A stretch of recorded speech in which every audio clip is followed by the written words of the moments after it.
What's going on YouTube? It's Deej, back again with another video, and today we're talking about the interior offensive line class in the 2023 NFL Draft, and hopefully you all enjoyed today's video. If you do, be sure to hit that like button. It really would help me out a ton. If you're around here, want to see more draft and football content in general, just hit that big red subscribe button. Tell me what you think about this interior offensive line group down below in the comments section. What do you think of my ranking? Should I move somebody up? Who should be falling? Do you think I left somebody off from the honorable mentions or my top 5? Love to have your thoughts, and I responded to just about every comment. So let's talk about these interior offensive linemen down in the comments section. If you're new to this series, welcome to it. This is the last of the offensive group, and also tomorrow I will be doing an updated preseason 2023 NFL mock draft. So excited to be bringing you this draft content, and hopefully you all are ready to soak it up. But let's waste no more time and start talking about this interior offensive line. I'll go 5 through 1, then we'll jump over to my honorable mentions. So John Michael Schmitz, 6-year player, interior offensive lineman, primarily a center for Minnesota, but does have the size. He's like 6'4", 320-ish, so I think there's some flexibility for him to be able to kick over to either guard spot.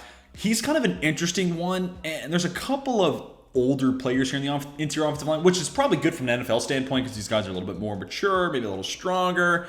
That's all great. Maybe those players be able to step in, plug-and-play starters. But it is interesting that Michael Schmitz came back for 6 years when it doesn't feel like his stock's going to change all that much. I could totally be wrong. He could be unbelievable, but as a 6-year player, it feels like that's going to put a cap on, even if he is the best center in the country. It's like, okay, yeah, well, you're kind of old, you know, and you know, hey, the NFL draft is ageist. I mean, I don't control it, I don't make the rules, but that's just how it plays out, right? So it is also worth noting, going to Pro Football Focus numbers here, John Michael Schmitz was the second highest graded center last year behind Tyler Linderbaum. So first round draft pick last year. Maybe John Michael Schmitz can make that type of a leap this year. I'm a little doubtful, but this entire interior offensive line group, 1 through 5, except for maybe 1 and 2, I could see them being back end around 1 type of guys, considering they have some tackle flexibility. But definitely maybe a breakout for number 3 too. But you know, all in all, this feels like a nice group of players that are going to get drafted on day 2 in the rounds, 2, 3, and then someone round 4, and it's just going to be a nice, solid crop, stepping into the NFL. And again, a lot of these guys are older, so hopefully it's good for the NFL's case. So moving on to Christian Mahogany from Boston College. This guy, in a lot of ways, feels a lot like Zion Johnson. And he's, even coaches are even saying he's stepping into that role. Played at both guard spots, 700 plus snaps at both, and he's been solid as it gets. Not a whole lot to talk about, just because he's been a dependable, solid football player.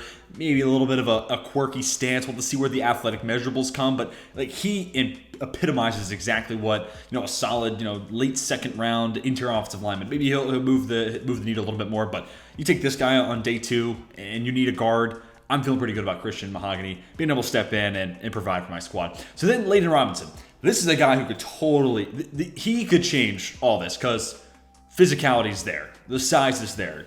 85.0 run block rate. Like this dude, there's a couple of these guards that play with a mean streak, but none more so than Laden Robinson. This dude is looking to hurt folk. So that being said, there is still something to be worked out. Last year was his first year as a starter, so some of the pass protection, hand placements, with the technique. But, with one more offseason, I could totally see where you're feeling better about his pass protection, and he still has that mean streak and physicality, and he plays with it, and you see it, and you feel it when you watch him. And then, man, this guy could become an interesting prospect. I mean, he is a junior right now, so you're talking about a true senior, so a little bit on the older side, but again, compared to a couple of 6-year players, including Andrew Voorhees, who we'll talk about next, and John Michael Schmitz, who we've already talked about. He is one of the younger in the bunch, so I could see if all breaks really well for Laden Robinson, he could have, I don't think he'll go as high as Kenyon Green, offensive lineman from A&M who was just drafted by the Texans. I don't think 15, barring an unbelievable rise, and everything's great, but he could totally be a guy who works himself into the BB and Voorhees range, maybe late first, early second round. And now that I mentioned him, Andrew Voorhees, 6-year player from USC, he's been solid at left guard and left tackle. Just another one of those players where it's like, man, last year you probably could have been, a day 2 pick at the worst, very early day 3. But he decided to go back. He's a huge USC lifer. I'm pretty sure he grew up in that area. So good on him for having, that pride in the Trojans and whatnot. Also, now he gets to play in a Lincoln Riley offense. So maybe that changes things a little bit. But all in all, really solid. And he could be an NFL tackle 315 pounds thereabout, has the size right around 6'4". Some strength concerns might hold him back, and maybe that's where he'll shift inside to play guard. But BB and Voorhees kind of get the edge over everyone else because they have that tackle flexibility. And I've kind of gone on this tangent before. I think you'll start to see the NFL do something similar where, and it kind of already happens, where you draft wide receiver ones and you'll, marinate them to wherever best fits, cornerback ones, and then so on and so forth. But, baseball, you go to the first round, it's a lot of shortstops, center fielders, and starting pitchers. And then based off your team needs, once they get in the minors or even in the bigs, they'll move to right field. They'll play second. They'll play third. They'll be a reliever, whatever the case may be. But you start with those top three guys because more often than not at high school and in college, that's where you're putting your best of the best. So I think you'll see something similar in the NFL over the next couple of years where a lot of college left tackles are learning how to play right tackle or shifting inside to play left guard. And, not saying that hasn't already happened, but I think it's become more and more prominent. You'll see some of that baseball effect carry over to the NFL. And Voorhees is a great example. Just a good football player. Maybe nothing that's like eye-poppingly wow, but just a good football player. So that's where it's going to be interesting. You compare like dependable, solid, what you're getting with Voorhees versus like Laden Robinson. It takes one team to fall in love with his physicality and the strength, and if he makes some strides in pass protection, that dude could shoot up boards. And then lastly, Connor Beebe, redshirt junior from K-State. He's already played really good football. He's kind of the mix of both these guys. A little bit younger than Voorhees, and that's part of why I give him the edge over, Voorhees coming from USC. But all in all, this guy's ready to go. 6'3", 320 pounds. He's been great at left tackle, so he could be in the tackle class, but a lot of people are including him in their interior offensive line ranks. So I can see why. Again, strength concerns always kind of come into it. Arm length, that'll be something we had to just wait and see. But just all in all, been really, really solid. And, even looking at Kansas State, Cody Whitehair played tackle. Dalton Reisner played tackle for them. So it's kind of been a trend where these Northwestern tackles get moved inside to play guard. He actually went to K-State originally as a defensive tackle. But this guy, this is where you start to see the exception. I could see a team falling in love. Back half first round where, okay, we just kind of need a guy who's ready to step in and play some meaningful football at guard. Or we need somebody who could maybe be flexible. We're going to start him at guard. We'll see maybe if we have a guy who is injury prone. Like, let's just say, this is a bad example because they just drafted a guard, but like a Dallas Cowboys situation, what they just did with Tyler Smith. If another team finds themselves in that type of spot where it's like, hey, we could use a guard, but may also need a tackle, so BB's flexibility comes into play there. But him and Voorhees have all been really solid, both pass protection and run game. I'm not going to discredit if you have him the other way around. I just give the edge to BB because he's slightly younger. And Laden Robinson too, though, man. That guy could totally make his rise up to number one. He's the sneaky guy that I think could overtake BB and Voorhees for sure. So let's move on to my honorable mentions. Caleb Chandler, just a steady progression throughout his time at Louisville year over year, but he also has that athleticism and arm length. So he's another 6-year player, which is a little unfortunate because you look at the progression curve and the measurables, you almost wonder, man, if not for COVID, what could have happened if he came out as a true junior? I could totally see a team falling in love, kind of like what happened with Tyler Smith, where it's like, dude, he may not be there yet. The grades aren't perfect. The technique's not totally refined, but dude's big, dude's strong, and I could coach the rest, So I could see a team totally falling in love with Chandler. If that were the situation, was a 6-year player, I think there's going to be less teams willing to make that type of decision. So it definitely feels like someone who's probably a day 2 type of guy. Jared Patterson, a little bit of a break from what we've been talking about. Not necessarily the most unbelievable of athletes, but just solid, dependable, multi-year starter at Notre Dame, the school that has a long track record of producing NFL starters on the offensive line. So Jared Patterson just feels like the next in line, just maybe a little bit less of an athlete than those who have come before. Almost feels a little bit more like Aaron Banks. But Banks as a guard, Patterson as a center. But just going to be a solid football player. And I could just see a team late second, third round. Hey, we need a center. This person just retired. Jared Patterson steps in and he's ready to go and can be a day 1 starter. And then Osiris Torrance. This is an interesting case study. This could break either way. So he's been pretty good, pretty solid at Louisiana.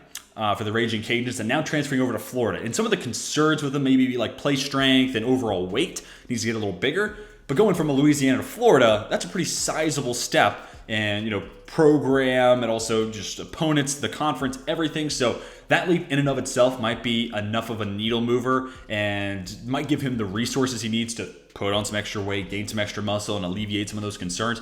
But it's also a spot where, let's say he even doesn't do that, but he continues to play really good football, but does it at Florida and in the SEC, that automatically changes your complexion on how you view him. So he could totally be a guy who shoots up boards, probably round 3 or 4 right now, if I had to guess, but could totally become somebody who becomes a second-round darling in our, later and later mock drafts. Is this guy who made the jump to big-time conference, showed that he can handle that type of a leap from, Louisiana to Florida. So who's to say he can't do something similar from Florida to the NFL? And, by maybe getting into a bigger program, something with a little bit more tools at their disposal, you'll see him get a little stronger. He'll gain some extra weight, and that'll, make scouts a little happier there.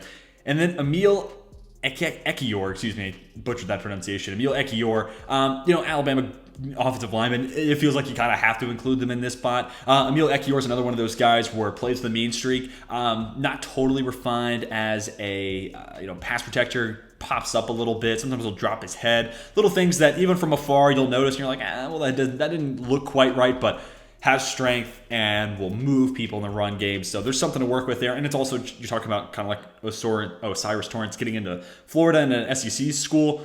Alabama is the mecca of all mecca when it comes to college football, and any resource imaginable, they got it. So if there's a program to see him improve from one year to the next and make a huge leap specifically in pass protection, I'll bet on Nick Saban and his coaching staff to get him there. So totally could be a riser, but for right now, again, probably late day 2, maybe early day 3 guy. This is just a nice solid group here.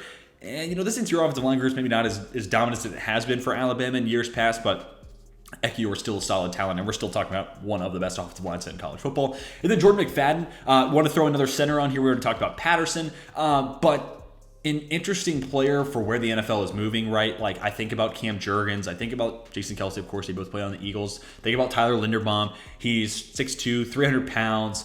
Really quick, though. Really smooth mover.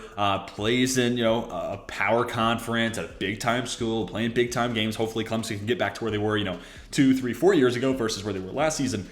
But this guy will have a lot of eyes on him, and I could totally see him becoming, maybe because of his size, not a first-round pick, but a team like, Cleveland if they don't bring in J.C. Tretter, or if it's only a one-year deal, or Miami if they don't find a long-term fix, or the 49ers are feeling the loss of Alex Mack. Like, these West Coast zone-blocking teams, I think they're going to have their eyes on Jordan McFadden. I think more and more teams are trying to adopt that system of running the football. You're just starting to see it spread more across the league. Now Minnesota kind of falls in that much. I guess they were kind of that way with the Kubiaks before, but hey, now Kevin O'Connell's there. It's just one more team, and it's going to continue to, as long as Sean McVay and Kyle Shanahan are having success, more of their disciples are going to get jobs. So I can totally see Jordan McFadden being a day 2 guy who is the center that's perfectly fit for those offenses. Hey, we'll see how it works with the Rams and Tyler Linderbaum.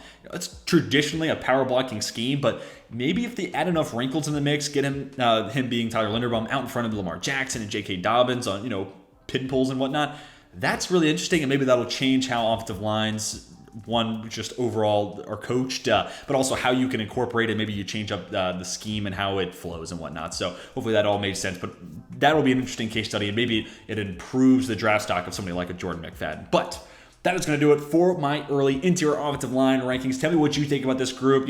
Where do you think their range is when it comes to the NFL draft? How many first rounders maybe do you think come next April? But how do you see it ranking out 1 through 5? Who are some honorable mentions maybe I left off? Love to hear your thoughts, and I've responded to just about every comment. So let's talk about this group down below.